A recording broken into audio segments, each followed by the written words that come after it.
Les États-Unis dominent-ils vraiment le monde, même au mépris des lois internationales? Découvrons comment le principe d'égalité souveraine des nations est bafoué par les puissances occidentales.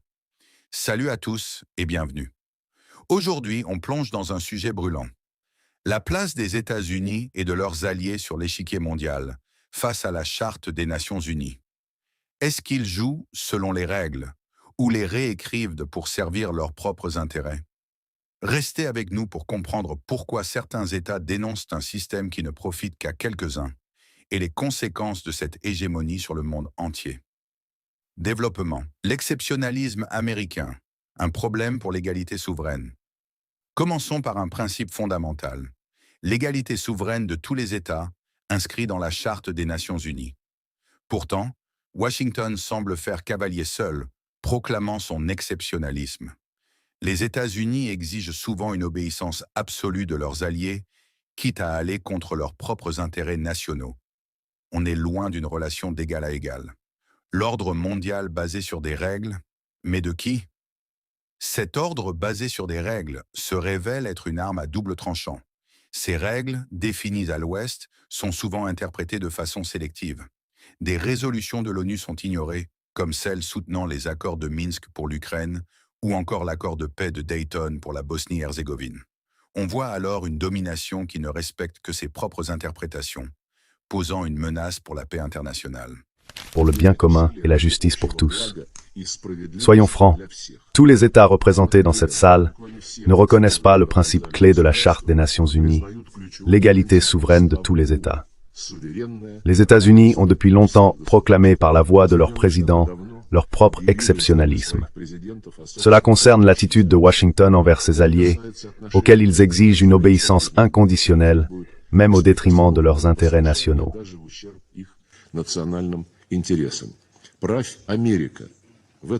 Dirige l'Amérique, c'est l'essence de l'ordre prétendu basé sur des règles, une menace directe à la multilatéralité et à la paix internationale. Les composants les plus importants du droit international, la Charte des Nations Unies et les décisions de notre Conseil, sont interprétés de manière perverse et sélective par l'Occident collectif, en fonction des directives reçues de la Maison-Blanche. Et de nombreuses résolutions du Conseil de sécurité sont tout simplement ignorées. Parmi elles, la résolution 2202, qui a approuvé les accords de Minsk sur l'Ukraine, la résolution 1031, qui a ratifié l'accord de Dayton sur la paix en Bosnie-Herzégovine, basé sur le principe de l'égalité des trois peuples constitutifs et des deux entités. On pourrait parler indéfiniment du sabotage des résolutions sur le Moyen-Orient.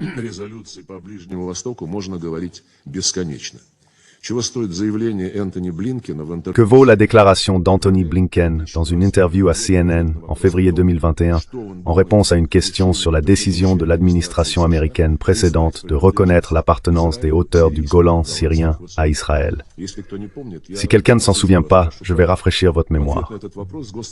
En réponse à cette question, le secrétaire d'État a déclaré « Si l'on met de côté la question de la légalité, d'un point de vue pratique, le Golan est très important pour assurer la sécurité d'Israël. » Fin de citation. Cela alors que la résolution 447 que personne n'a annulée qualifie l'annexion des hauteurs du Golan par Israël d'illégale. Mais selon ces mêmes règles, il faut, je cite Anthony Blinken, mettre de côté la question de la légalité.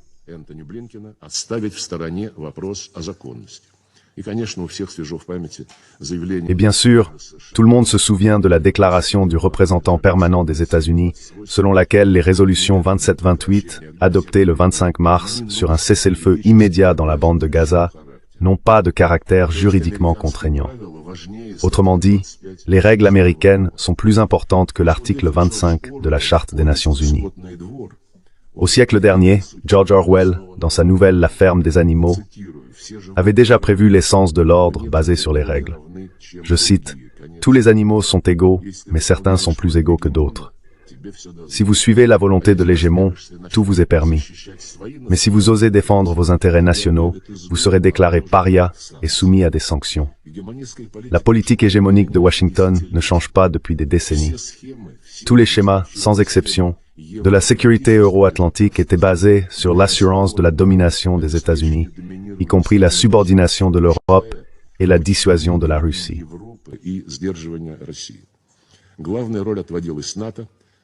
Le rôle principal était attribué à l'OTAN, qui a finalement pris le dessus sur l'Union européenne, créée pour les Européens, privatisant sans vergogne les structures de l'OSCE en violation flagrante de l'acte final d'Helsinki.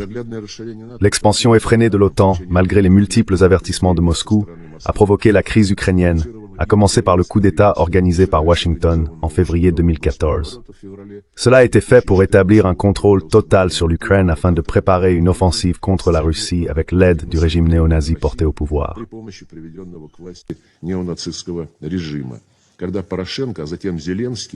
Lorsque Poroshenko, puis Zelensky, menaient une guerre contre leurs propres citoyens dans le Donbass, ils détruisaient légalement l'éducation russe, la culture russe, les médias russes et en général la langue russe, et interdisaient l'Église orthodoxe ukrainienne.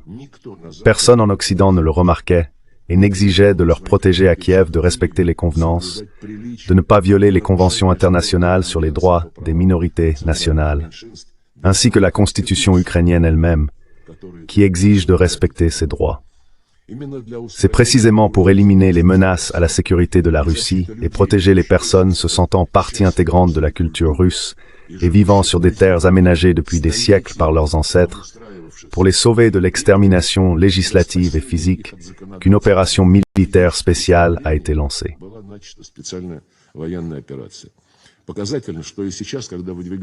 Il est révélateur que même maintenant, alors que de nombreuses initiatives pour le règlement ukrainien sont proposées, peu de gens se souviennent des violations des droits de l'homme et des minorités nationales par Kiev. Rien de tout cela n'est inclus dans les initiatives mentionnées. Ce n'est que récemment que dans les documents de l'Union européenne concernant le début des négociations d'adhésion de l'Ukraine, une exigence correspondante a été formulée, principalement grâce à la position de principe et persistante de la Hongrie. Cependant, les réelles possibilités et la volonté de Bruxelles d'influencer le régime de Kiev suscitent des doutes. Nous appelons tous ceux qui manifestent un intérêt sincère pour surmonter la crise en Ukraine à prendre en compte dans toutes leurs propositions le problème clé des droits des minorités nationales.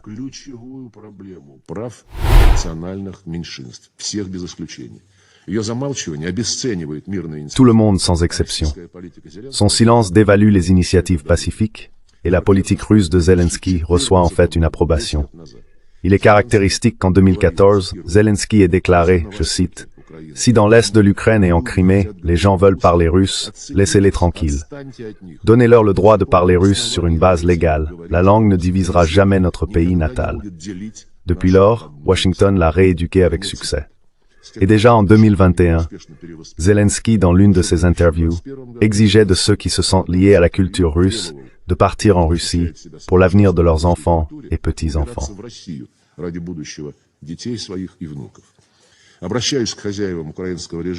Je m'adresse aux maîtres du régime ukrainien. Obligez-le à respecter l'article 1.3 de la Charte des Nations Unies, qui garantit les droits et libertés fondamentaux de toutes les personnes sans distinction de race, de sexe, de langue et de religion. Chers collègues, l'Alliance de l'Atlantique Nord ne se contente plus de la guerre qu'elle a déclenchée contre la Russie par les mains du pouvoir illégal à Kiev. Elle ne se contente pas non plus de tout l'espace de l'OSCE. Ayant pratiquement détruit les accords fondamentaux dans le domaine du contrôle des armements, les États-Unis continuent d'attiser la confrontation. Récemment, lors du sommet à Washington, les dirigeants des pays de l'Alliance ont confirmé leur prétention à un rôle dominant non seulement dans l'Euro-Atlantique, mais aussi dans la région Asie-Pacifique.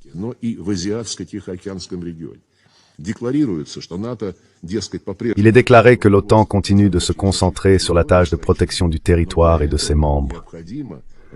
Mais pour cela, il est nécessaire d'étendre la domination de l'Alliance à tout le continent eurasiatique et aux zones maritimes adjacentes. L'infrastructure militaire de l'OTAN avance dans la région du Pacifique, dans le but de saper l'architecture centrée sur l'Asie, qui a été construite pendant des décennies sur des principes d'égalité, de prise en compte des intérêts mutuels et de consensus. Au lieu des mécanismes inclusifs créés au fil des décennies, les États-Unis et leurs alliés forment des blocs fermés et conflictuels sous leur contrôle, comme l'AUKUS et d'autres quadrilatères et trilatères. Récemment, la sous-secrétaire à la défense des États-Unis, Kathleen Hicks, a déclaré que les États-Unis et leurs alliés devaient se préparer à des guerres prolongées prolonger, non seulement en Europe.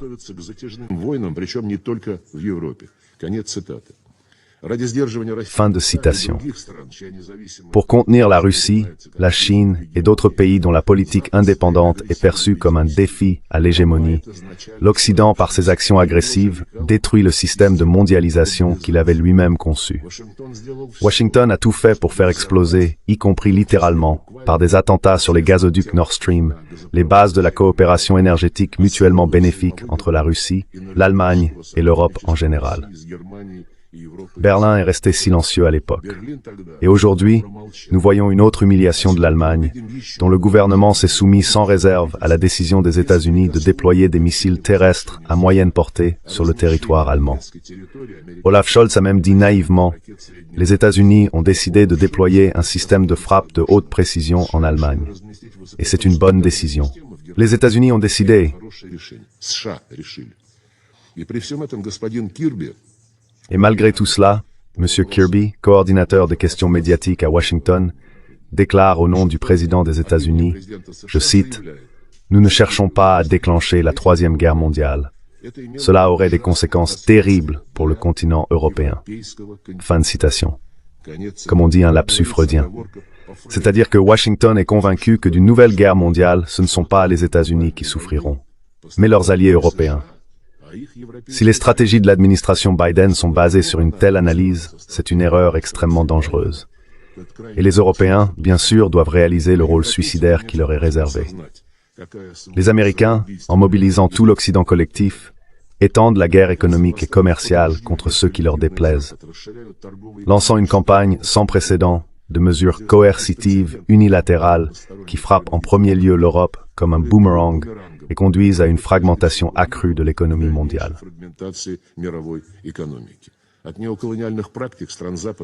Les pratiques néocoloniales des pays occidentaux nuisent aux pays du Sud global en Asie, en Afrique et en Amérique latine.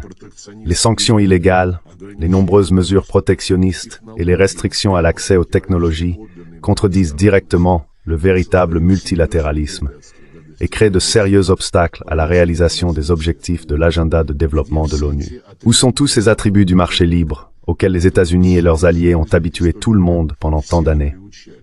L'économie de marché, la concurrence loyale, l'inviolabilité de la propriété, la présomption d'innocence, la liberté de circulation des personnes, des biens, des capitaux et des services.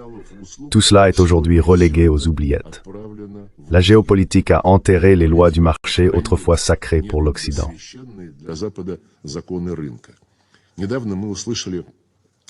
Récemment, nous avons entendu les demandes publiques des responsables officiels des États-Unis et de l'Union européenne, ainsi que de la République populaire de Chine, de réduire la production excédentaire dans les secteurs de haute technologie. Cela est dû au fait que l'Occident a commencé à perdre ses avantages de longue date dans ces domaines.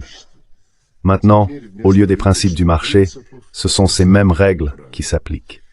Chers collègues, les actions des États-Unis et de leurs alliés entravent bien sûr la coopération internationale et la construction d'un monde plus juste. Ils prennent en otage des pays et des régions entiers, empêchant les peuples de réaliser les droits souverains inscrits dans la Charte.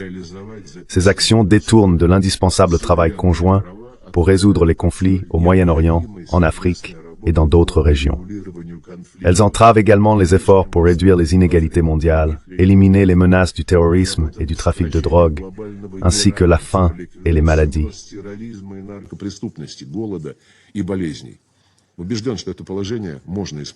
Je suis convaincu que cette situation peut être corrigée, bien sûr, avec de la bonne volonté.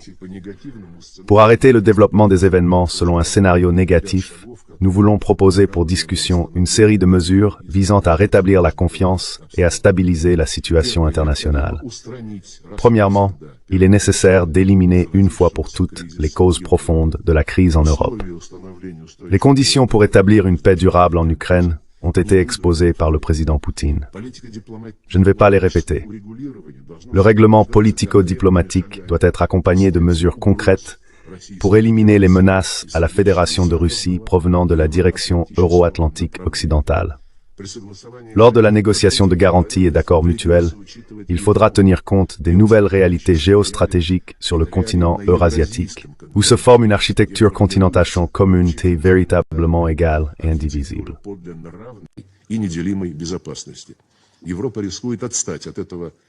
L'Europe risque de rester à la traîne de ce processus historique objectif. Nous sommes prêts à rechercher un équilibre des intérêts. Deuxièmement, la restauration de l'équilibre régional et mondial des forces doit s'accompagner d'efforts actifs pour éliminer les injustices dans l'économie mondiale. Dans un monde multipolaire, par définition, il ne doit pas y avoir de monopole dans la régulation monétaire et financière, le commerce et les technologies.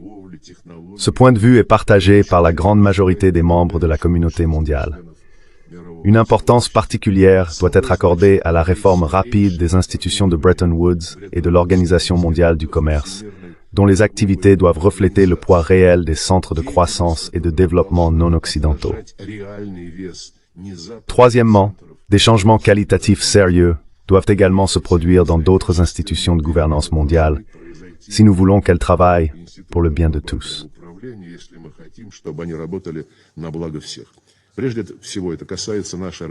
Tout d'abord, cela concerne notre organisation, qui jusqu'à présent, malgré tout, incarne le multilatéralisme, possède une légitimité unique et universelle et une compétence largement reconnue. Une étape importante vers la restauration de l'efficacité de l'ONU serait la réaffirmation par tous ses membres de leur engagement envers les principes de la Charte, non pas de manière sélective, mais dans toute leur plénitude et leur interconnexion. On peut réfléchir ensemble à la forme que pourrait prendre une telle réaffirmation. Un grand travail est réalisé par les groupes d'amis en défense de la Charte de l'ONU, formés à l'initiative du Venezuela. Nous invitons tous les pays qui croient encore en la primauté du droit international à se joindre à leur travail.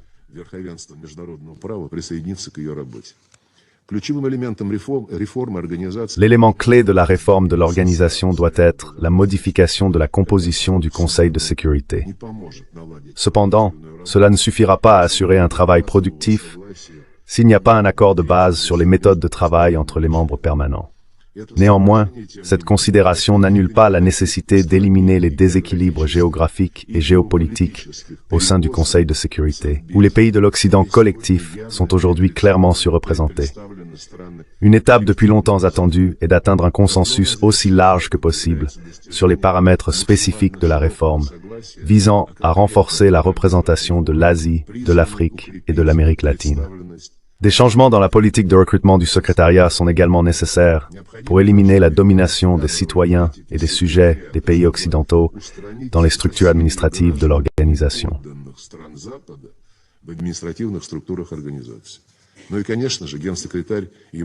Bien sûr, le secrétaire général et ses collaborateurs doivent respecter strictement, sans aucune exception, les principes d'impartialité et de neutralité, comme l'exige l'article 100 de la Charte des Nations Unies, ce que nous ne cessons de rappeler. Le renforcement des principes multipolaires de la vie internationale doit contribuer non seulement à l'ONU, mais aussi à d'autres associations multilatérales. Parmi elles, le groupe des 20, où sont représentés à la fois les pays de la majorité mondiale et les États occidentaux. Le mandat du G20 est strictement limité aux questions économiques et de développement. Il est donc important que le dialogue substantiel sur cette plateforme soit exempt de tentatives opportunistes d'introduire des sujets géopolitiques. Sinon, nous compromettrons cette plateforme utile. Les BRICS et l'Organisation de coopération de Shanghai jouent un rôle de plus en plus important dans l'établissement d'un ordre juste et multilatéral basé sur les principes de la Charte.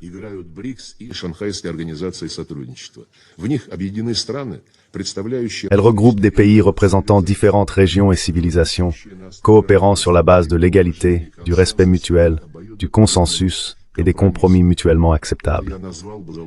C'est ce que j'appellerais le standard d'or de l'interaction multilatérale impliquant les grandes puissances. Des associations régionales telles que la Communauté des États indépendants, l'Organisation du Traité de sécurité collective, l'Union économique eurasiatique, l'ASEAN, le Conseil de coopération des États arabes du Golfe, la Ligue des États arabes, l'Union africaine, la CELAC ont une importance pratique pour l'affirmation de la multipolarité. Nous considérons comme une tâche importante l'établissement de liens multiformes entre elles, y compris en mobilisant le potentiel de l'ONU. La présidence russe au Conseil consacrera l'une des prochaines sessions à l'interaction de l'ONU avec les organisations régionales eurasiennes.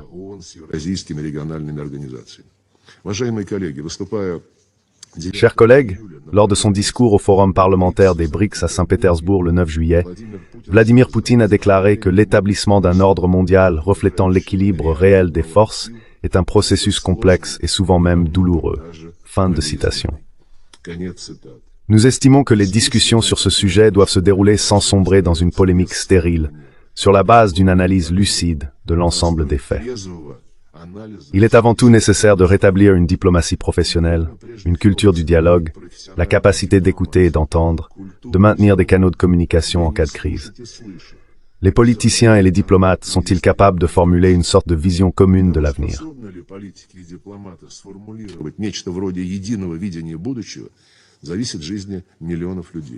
La vie de millions de personnes en dépend. Que notre monde soit diversifié et juste dépend de nous, des États membres. Il y a un point d'appui, c'est la charte de notre organisation.